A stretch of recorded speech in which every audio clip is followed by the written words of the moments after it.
So I'm interested in this idea of what is beautiful digital technology? Yeah. How would we define that if we were to sort of start building up around a sort of set of principles, and actually is the outcome of that happiness in a sense, actually? Yeah. Well, I would say that I'm very optimistic about artificial intelligence. So I think it will bring great joy, beauty, happiness, whatever, into the world because we are able to design those things.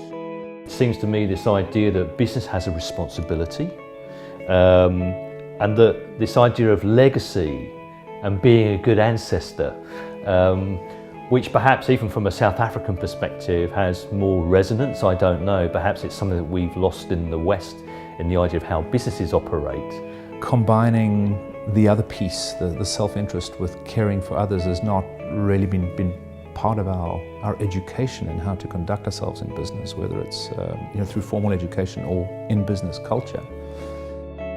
Fiona, you fell in love with the natural world very early in your life. It says, I think in the book, something like 2,250 feet up a mountain.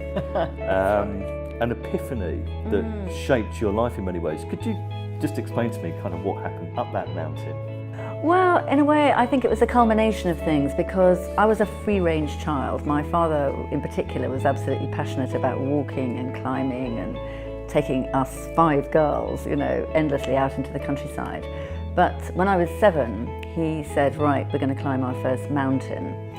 And I had no idea what that meant. I went with my older sister and we went up Knicht, which is the beautiful little Matterhorn-shaped mountain in the middle of Snowdonia. There's a certain level of respect Yeah. for your materials, both from where it comes from and then but actually how you're going to use it. So it's almost like a form of honouring, in a way, Yes. of that material. I think if you don't have respect for your material, it's not going to work with you. You need to work with it, you need to understand it. It almost needs to understand you in some way. I think that we need to spend a little bit more time on ourselves and take the time to maybe just be in the world, to enjoy the world, to look at the world, not with your mobile phone in your face, not on any other form of digital appliance. I actually have the opportunity or the privilege of having a dog, Piper. I walk Piper between 1 to 2 hours every day. And there are some times when I kind of think, is this kind of okay that I'm doing this? And there are other times actually when, I'm walking in the countryside, the mist is hanging low on the fields, the sun's rising, the dog's extremely happy, and actually I realise this is a fantastic spiritual kind of place to be in. So I think a lot of people now aren't asking what if, they're asking how. And they're saying, how can we design and create better societies, better functioning organisations, and more vibrant and relevant economies to the world we live in today, all at the same time. In order to improve human existence. That itself could be beautiful. I agree, and I think again it's very important perhaps just to reflect on that idea that just because something new is coming into the world, and it quite clearly is, it's not necessarily coming with bad as a sort of a natural way, and it's a question of then a philosophical framework in terms of how or what is the purpose that we would like something to work towards. It's a bit like, how do you code beauty? I mean, it's a question that I sort of love to ask, and maybe there's obviously no one definite answer, but I think it's a very intriguing question to pursue. Now, when I talk to people in MBA schools or businessmen, organisations, and I talk about beauty, they kind of look at you and furrow their eyebrows a little bit. What's he talking about beauty? That's for other things, that's ephemeral. But I say, I'm 50 years of age and I've worked with many big organisations, and I will say that when people have ugly thoughts, only ugly deeds happen.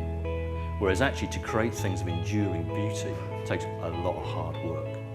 Beautifully designed organisations, beautifully designed buildings, the capacity to imagine and create something that does not exist and labour at it until you can bring it into the world. That's where beauty resides. better, much better, does not necessarily have to cost the earth. And therefore that's about a design challenge. How we design organisations in the future, how they make their money, how they redistribute knowledge and wealth, and how they operate are fundamentally different.